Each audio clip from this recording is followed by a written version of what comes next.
Welcome in, everyone, to our deep dive today. Yeah. And, it's not exactly the happiest topic we've ever covered. Yeah. We're going to be looking at the mass shooting that recently happened in Cetinje, Montenegro. Yeah.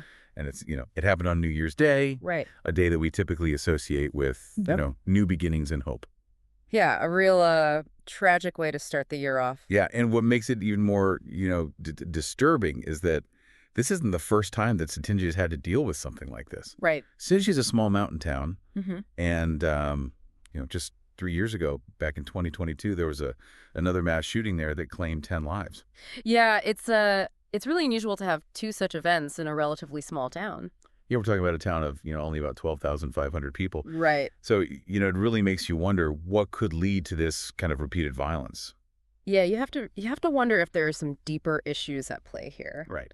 But before we get into all of that, Yeah. maybe it would be helpful to give folks a little context on Montenegro. Yeah. I think that'd be really useful, actually. Yeah. I have to admit, I don't know much about the country myself, other than seeing pictures of their beautiful landscapes. Well, Montenegro is a tiny Balkan nation with a very, very complex history. Right. I mean, it only became independent in 2006 after splitting from Serbia. Oh, wow. So it's a fairly new country. Yeah, very new. But the region itself has been marked by conflict for centuries, Mm-hmm. and most notably in recent history during the Balkan Wars of the 1990s. Right. Those wars were incredibly brutal, left-lasting scars, but both physically and psychologically on the region.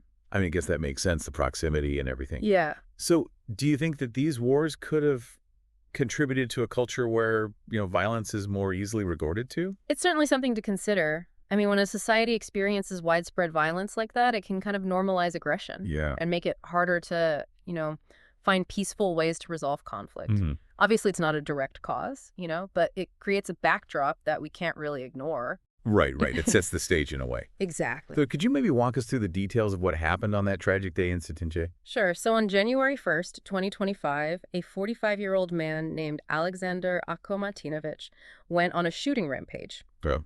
He ended up killing 12 people, including 2 children, and injuring 4 others, 1 critically. Wow.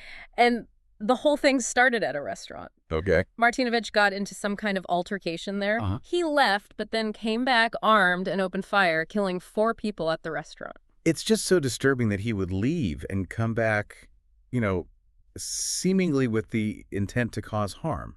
It really is. I mean, it makes you wonder, was this premeditated at all? Or Yeah. was it totally impulsive, triggered by that altercation, Right. And it's also really chilling that he didn't just stay at the restaurant. Right. He targeted multiple locations. Exactly. After the restaurant, he continued his rampage at 3 other locations in the town Oh, wow. before finally being cornered by the police. Now, here's where things get even more complicated. He didn't actually die in a shootout with police. Oh, Instead, he attempted suicide wow. and died on the way to the hospital.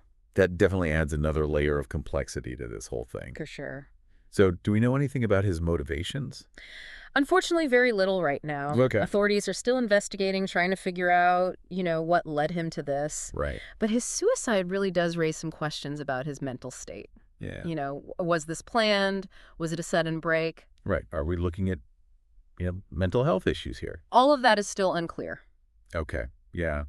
It's heartbreaking to think about, the victims and their families, Absolutely. especially those who lost children in this just senseless act of violence. Yeah, this event has really shaken Montenegro Yeah. and sent ripples of shock and concern, through the international community. I can imagine. World leaders have expressed their condolences, and there's been a huge outpouring of grief and support. Yeah, I mean, given the scale of the tragedy, that's understandable. Yeah, But I also imagine that this kind of reignites the whole debate about gun control, for sure. especially in a region with, such a complex relationship with firearms. Yeah, you're right. Montenegro, like many Balkan nations, has a deep-rooted gun culture, and it's partly because of their history of conflict. Right, where owning a gun was, almost essential for survival. Exactly. But I've also read about this kind of contrast in Montenegro where you have strict gun laws on the books, but then this stark reality on the ground. Right. So how's that even possible? Strict laws, but widespread availability of weapons. Well, it's a few things. I mean, firstly, the legacy of past wars has left the region just flooded with weapons. A lot of these firearms are unregistered and they circulate through black markets. Right. So they're easy to get hold of regardless of the law. So even with well-intentioned laws, Uh, the sheer volume of weapons Sure. makes enforcement, almost impossible. Exactly. And then you also have the cultural aspect. Right. Gun ownership is tied to ideas of masculinity, honor, self-reliance. So it's not easy to just change attitudes and behaviors around guns. So it's not just about legislation. It's about shifting deeply ingrained cultural norms. Exactly. And that sounds like a pretty monumental task. It is, but the government is they've announced plans to tighten the criteria for owning and carrying firearms to make it harder to get guns legally. Right. They're even considering a complete ban on firearms. Wow. Although that's going to be a tough sell, I think. Yeah, I can imagine a complete ban would be a pretty radical shift. Yeah.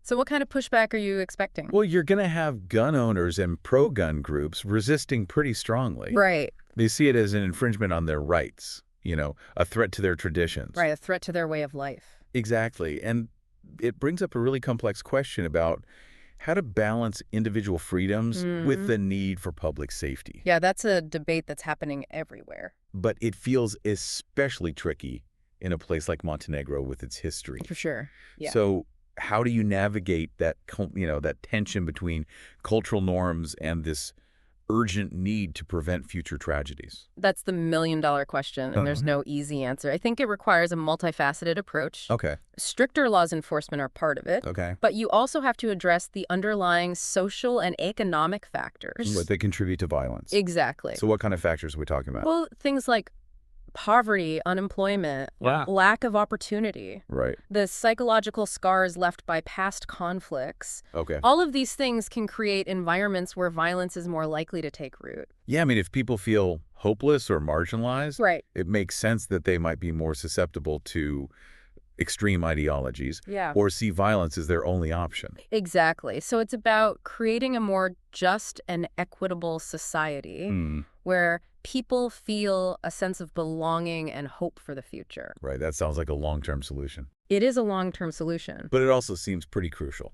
Absolutely. It requires investing in education, mental health services, job creation, community building initiatives. Right. It's about tackling the root causes of violence instead of just the symptoms. Right. Treating the disease, not just the symptoms. Exactly. And this brings up a question that's been on my mind. We've been focusing on Montenegro. Yeah. But this tragedy kind of raises a broader concern. Could something like this happen anywhere? Could it happen in my town?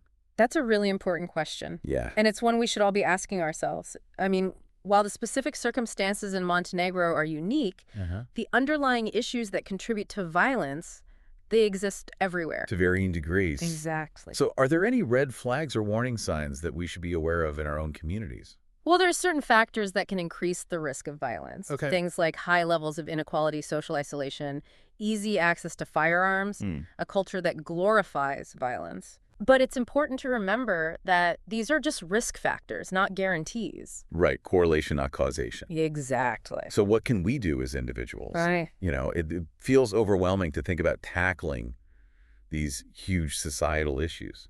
It's easy to feel powerless in the face of these tragedies. Yeah. But there are things we can do. We can start by fostering a culture of empathy and respect in our own lives. Okay. Rejecting hateful ideologies, promoting peaceful conflict resolution. Those are powerful actions that we can all take. Right. Regardless of our background or location. Exactly. It reminds us that change starts at the individual level. Right. You can't just wait for someone else to fix it. Exactly. And don't underestimate the power of just having these conversations. Right. Raising awareness, holding our leaders accountable for creating safer communities. Yeah, that makes sense. Speaking of leaders, how has the Montenegrin government responded to this tragedy, aside from the proposed gun control measures? Well, they've declared 3 days of national mourning. Okay. Which is a powerful symbol of unity and grief. Right. But beyond that, it's about making sure that the victims and their families get the support they need to heal and rebuild their lives. That's so crucial. The trauma from an event like this, can last a lifetime. It can. So addressing the psychological and emotional needs of the community is essential. Absolutely. It's about providing counseling services, financial assistance, creating spaces where people can come together, grieve, share their stories, find support. It sounds like Montenegro is facing a really long and difficult road to recovery. It will be challenging for sure, Yeah. but it's a journey they don't have to face alone. Right. The international community has offered support, and there are valuable lessons to be learned from other countries Right. that have dealt with similar tragedies. Yeah, I really hope that by, sharing these insights and having these conversations, we can contribute in some small way to preventing future tragedies. I hope so too. Even if it's just sparking a conversation in our own communities. Or encouraging someone to seek help if they're struggling. I completely agree. Every effort to promote understanding, empathy, peaceful solutions is a step in the right direction. Yeah, it all adds up. It does. It's, as we've been talking about this tragedy in Cetinje, it's hard not to feel kind of helpless. Yeah. These events are so shocking and heartbreaking. And you kind of feel like, is there anything we can really do to prevent them? I get that it's natural to feel overwhelmed when you're confronted with this kind of violence. Right. But I think it's important to remember that even small actions can make a difference. So what kind of small actions are you thinking of? Well, just staying informed and engaged, for one. Okay. Don't let this event fade from memory. Right. Keep learning about gun violence.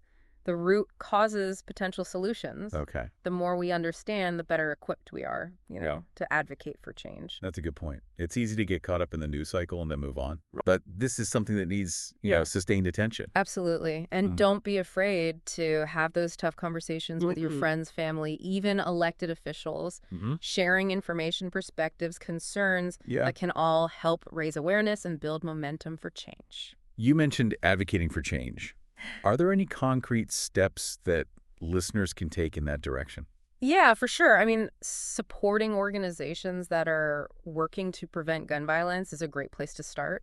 Okay. Those organizations are doing research, providing resources, advocating for policy changes, offering support to victims and families. So they're tackling the issue from multiple angles. Exactly. Not just focusing on gun control, but also the underlying social and economic factors. Exactly. And you can also advocate for, common sense gun control measures in your own community or at the national level. Contact your representatives, sign petitions, participate in peaceful protests. Right. Make your voice heard.